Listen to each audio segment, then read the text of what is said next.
Bem-vindos ao nosso seminário de anatomia sobre aspectos anatômicos e diferenças entre anexos embrionários e placentários em animais domésticos. Eu sou o Arthur, o meu grupo é constituído por Anine, Ana Carla, Gustavo, Natália, Sara e Tamires.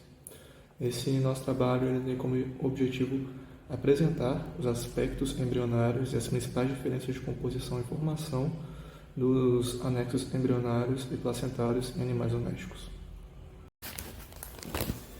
Como uma forma de introdução, eu vou falar um pouco sobre a placenta, que é o principal órgão que vamos analisar sobre as suas principais diferenças entre os animais domésticos.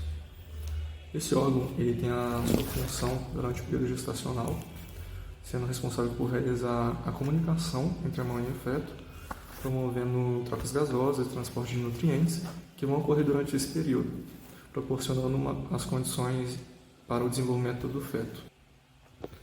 Esse órgão ele tem um aspecto esponjoso, sendo formado por células fetais e maternas que constituem 4 membranas: âmnio, córeo, saco uterino e alantoide.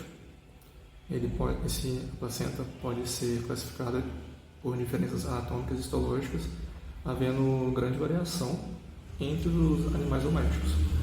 De forma macroscópica, a placenta pode ser classificada em discoidal, sendo encontrada em primatas e roedores, difusa, principalmente encontrada em equinos e suínos, zonária em carnívoros e cotiledonária em ruminantes.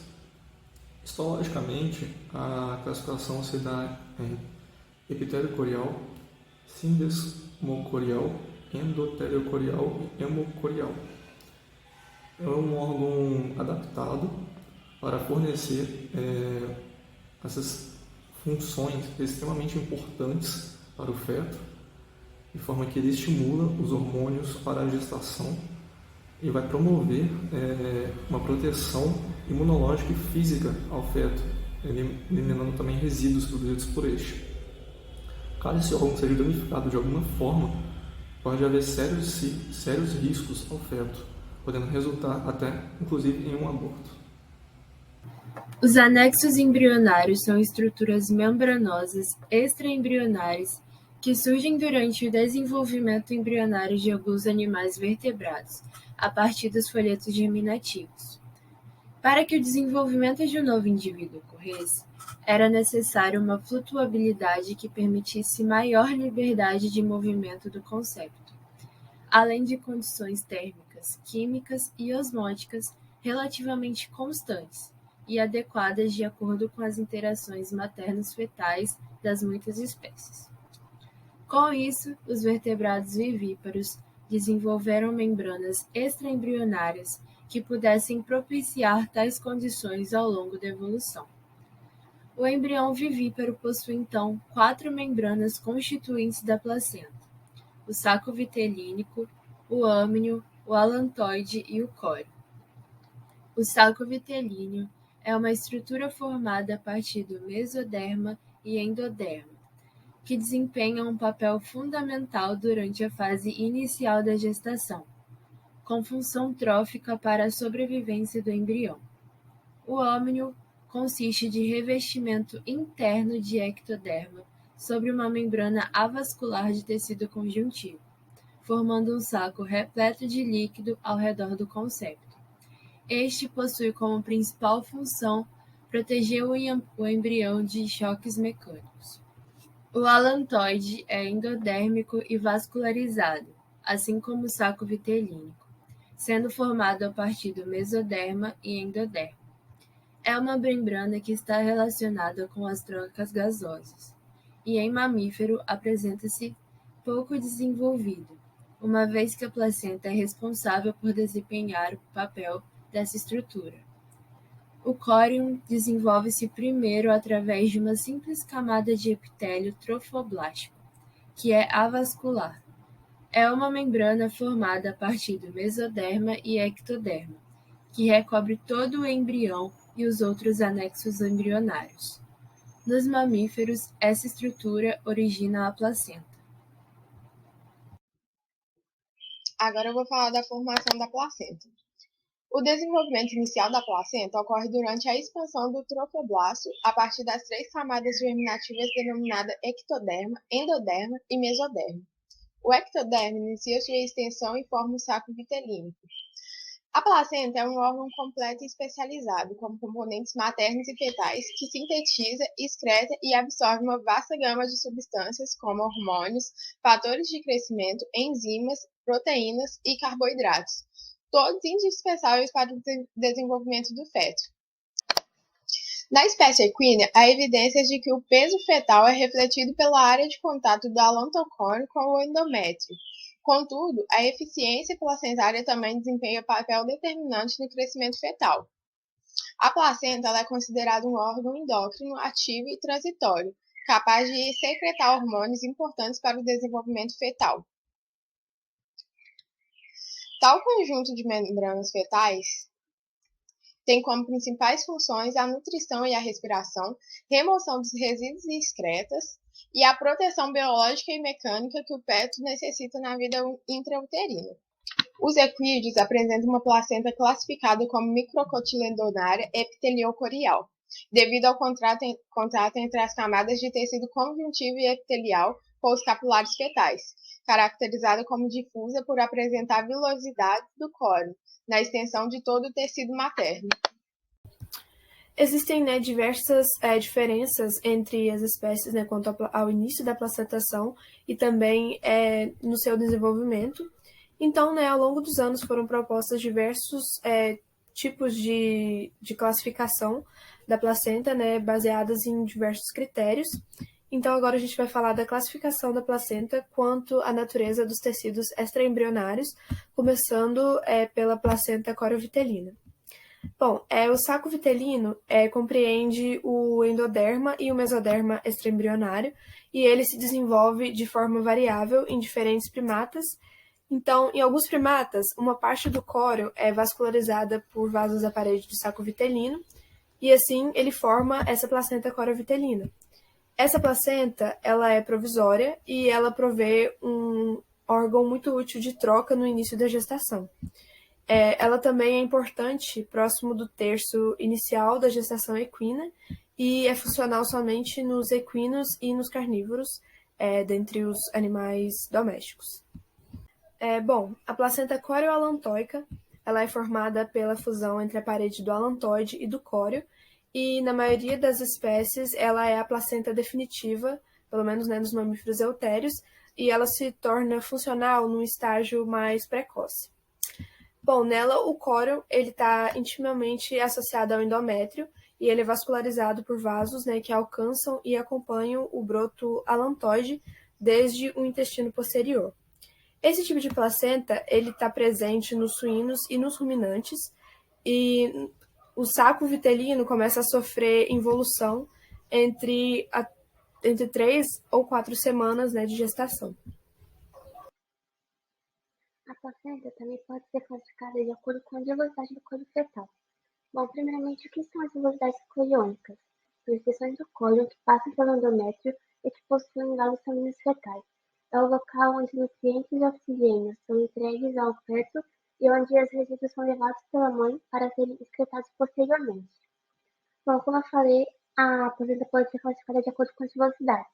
Esse tipo de classificação separa a placenta em 2 grupos, de placenta decídua e placenta adecídua.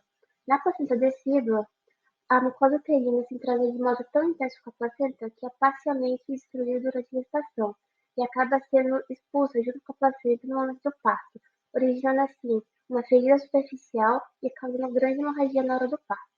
As placentas decíduas são consideradas placentas verdadeiras e estão presentes em primatas, roedores e carnívoros. Além disso, a placenta decídua também pode ser dividida em 2 tipos, do tipo zoonária ou do tipo discoide. Já no caso da placenta adecídua, também existe um forte contato do epitélio corial com o epitélio uterino, porém, nesse tipo de placenta não existe o lesionamento das paredes envolvidas. Nesse caso, é como se as velocidades do embrião se desencaixassem das velocidades da mucosa uterina. Portanto, por ter essas características, esse tipo de placenta não elimina os anéis fetais na hora do parto e também não causa grande hemorragia na hora do parto. Elas são consideradas semiplacentas E devido ao fato da placenta ser adesiva não eliminar os anexos fetais, o retorno à atividade reprodutiva acaba sendo mais rápido em relação à placenta adesiva. Esse tipo de placenta ocorre em equinos, suínos e ruminantes e podem ser de dois tipos, do tipo difusa ou do tipo cotilodenária. Bom, a classificação histológica é uma das mais úteis para descrever o funcionamento, o tipo de placenta do ponto de vista imunológico, devido a que o número de camadas determina a permeabilidade placentária entre o sangue materno e fetal. Portanto, existem diferentes tipos de placentas, de acordo com a classificação histológica. A placenta epitélio-curial, a sinepitélio-curial, a endotélio-curial e a hemocorial. Eu vou falar agora um pouco sobre a epitélio-curial, que ela está presente nos equinos e em suínos, e é a placenta mais superficial que não permite a comunicação do sangue da mãe com o sangue do feto. As vilosidades coriônicas entram em contato com o epitélio da mucosa uterina sem nenhum tipo de destruição ou invasão dos tecidos maternos em nenhuma camada. Ela carece de invasão significativa do revestimento uterino, portanto, a circulação materna-fetal é separada por 6 camadas de tecido entre a circulação fetal e a materna, sendo elas 3 fetais, que são o estroma fetal, o endotélio fetal e o epitélio coriônico fetal, e 3 maternas, o epitélio endometrial, o endotélio materno e o estroma materno. Uma observação é que na placenta epitélio-curial, quando o epitélio coriônico e o endotélio estão preservados, consequentemente, há uma implantação superficial em suínos e em equinos. A placenta endotélio-curial é típica em caninos e em felinos. Nela, há a invasão para o endométrio, que permite a comunicação da placenta com o endotélio dos capilares maternos, ressaltando que o córion está em contato direto com o endotélio dos vasos sanguíneos da mãe. No endotélio curial, o epitélio uterino materno e o tecido conjuntivo desaparecem após a implantação e o córion entra em contato direto com o endotélio dos vasos sanguíneos endometriais. A placenta sinepitélio-curial, que estão presentes em bovinos, em caprinos e em ovinos, nela algumas células do epitélio coriônico, conhecidas como células binucleadas, se fundem com algumas células do epitélio endometrial, criando inicialmente células gigantes trinucleadas e mais tarde placas ou sincícios multinucleados. Esses sincícios que eu falei têm, em consequência, uma origem tanto fetal como materna, que criam lugares delimitados nos quais, em vez de existir intacta uma camada de epitélio coriônico e outra de epitélio endometrial, encontra-se uma só camada que combina as duas origens. As células gigantes binucleadas migram e mudam seu número ao longo da gestação em forma dinâmica. Esse tipo celular é importante porque secreta uma variedade de hormônios. A hemocorial ela está presente em primatas, em roedores e em coelhos. O epitélio coriônico ele permanece intacto e entra em contato direto com o sangue materno em regiões onde formam reservatórios de sangue, semelhante a poços. O intercâmbio de substâncias e resíduos entre a mãe e o feto é mais direto, uma vez que é necessário atravessar apenas 3 camadas para chegar a ter circulação fetal. A placenta difusa, ela é classificada assim quando as vilosidades dela se distribuem regularmente pelo córion. Não sei se dá para ver a seta, acho que não. Mas, enfim, nela a maior parte do saco coriônico está unida ao endométrio por essas vilosidades, né? Onde ocorrem também trocas fisiológicas. Então, elas estão disseminadas em pequenos grupos chamados microcotilédones, E esse tipo de placenta está presente nos equinos e nos suínos. Bom, agora a placenta discoidal. Nesse tipo de placenta, uma área do córeo se une ao endométrio e a migração do mesodermo visceral resulta numa ampla vascularização da placenta e assim ela toma a forma de um disco, né, formando a placenta discoidal, por isso que ela tem esse nome. Esse tipo de placenta ele ocorre apenas em primatas e em roedores. Bom, agora a placenta zonária, que ela possui vilosidades que se desenvolvem em uma faixa do córeo, circundando, né, o tronco do embrião. Então aqui a gente pode ver nessa imagem essa faixa, né? Parece ser uma faixa. E, bom, ela se une também ao endométrio e está presente nos carnívoros. Bom, por último, agora a gente tem a placenta cotiledonária. E nessa placenta, as vilosidades se desenvolvem em placas dispersas, que são mais conhecidas como cotilédones, e elas estão, né, opostas às carúnculas endometriais. As carúnculas, elas se projetam para fora da superfície do útero e podem apresentar até 10 centímetros de comprimento. Os cotilédones, eles se projetam em forma de cogumelo a partir da superfície do endométrio e ele faz contato, né, com essas carúnculas. As carúnculas e os cotilédones associados formam um placentoma que coletivamente constituem essa placenta. Bom, essa placenta está presente em ruminantes. Bom, agora a gente vai falar das diferenças anatômicas entre as espécies domésticas. Nos carnívoros, né, começando aqui, ela inicialmente é formada uma placenta ampla, corovitelina, e mais tarde a área central dessa placenta se degenera e resulta numa placenta corovitelina transitória na periferia da estrutura inicial. A placenta corovitelina dos carnívoros ela é referida como sendo uma placenta zonária, porque ela tem essa cinta, né, como a gente já falou, e ela, além disso, né, o tecido materno ele é perdido no parto, então ela também é classificada como decídua. Na área de superfície do córeo frondoso, a gente encontra dobras lisas denominadas lamelas, mas dependendo da espécie do carnívoro, ela pode ser mais ou menos ramificada e distorcida, e assim ela resulta também na formação do labirinto. Então, né, para resumir, a placenta dos carnívoros ela é zonária, lamelar ou labiríntica, endotelicorial e deciduada. Bom, nas éguas temos a placenta adeciduada, ou seja, ela fica pendurada na égua após a saída do feto. E depois de algum tempo ela se desprende, finalizando a última fase do parto. A placenta da égua também ela é epitélio corial, já que o epitélio uterino encontra-se em íntimo contato com a camada externa do córeo.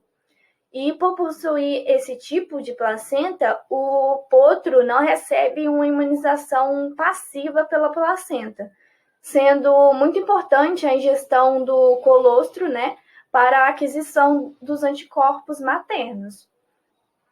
E na classificação quanto aos vilos coriônicos, a placenta da égua ela apresenta-se de forma difusa, onde os vilos apresentam-se por toda a placenta.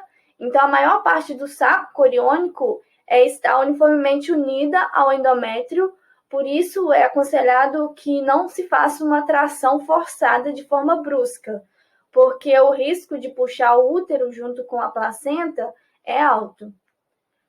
Podemos destacar também que uma das características únicas do desenvolvimento embrionário e da placentação nos equinos é o desenvolvimento de um anel coriônico, que é uma discreta região anular de especializadas células trofoblásticas invasivas na superfície do embrião entre os dias 25 e 35 após a ovulação.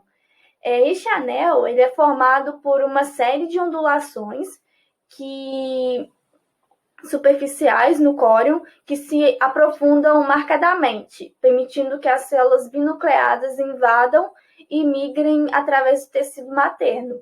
Essa invaginação do endométrio se dá por volta dos dias 36 e 38 e o anel já pode ser visto já no dia 25 após a ovulação. A invasão dos trofoblastos no endométrio forma um tecido endócrino denominado cálice endometrial. Eu vou falar agora um pouco sobre como a placenta se classifica nos ruminantes. Bom, ela vai exercer as mesmas funções que as placentas dos outros animais domésticos que já foram apresentados nesse trabalho, porém, ela vai ser classificada de forma diferente em relação à sua anatomia e histologia. Na formação desse órgão, vai ocorrer a involução do saco vitelino nas primeiras semanas, sendo definida assim como uma placenta coriolontoide. Do ponto de vista anatômico, a placenta ela pode ser classificada como cotiledonária, por apresentar vilosidades coriônicas, que são denominadas de cotilédones, que vão realizar contato com as caruncas do endométrio e juntas vão formar um placentoma, que de forma coletiva constituem a placenta.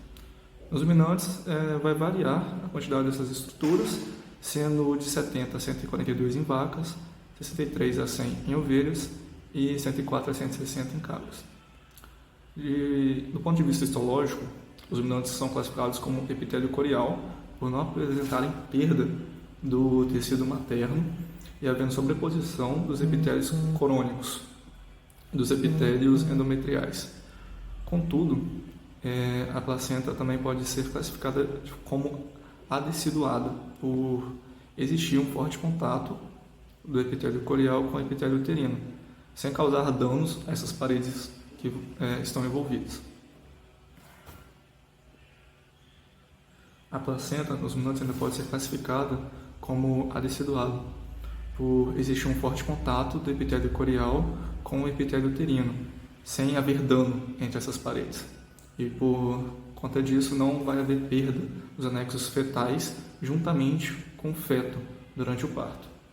E por fim, a placenta dos ruminantes ainda pode ser classificada como sinéptero corial, por haver fusão das células trofoblásticas fetais e células endometriais, ocasionando na formação de células binucleadas.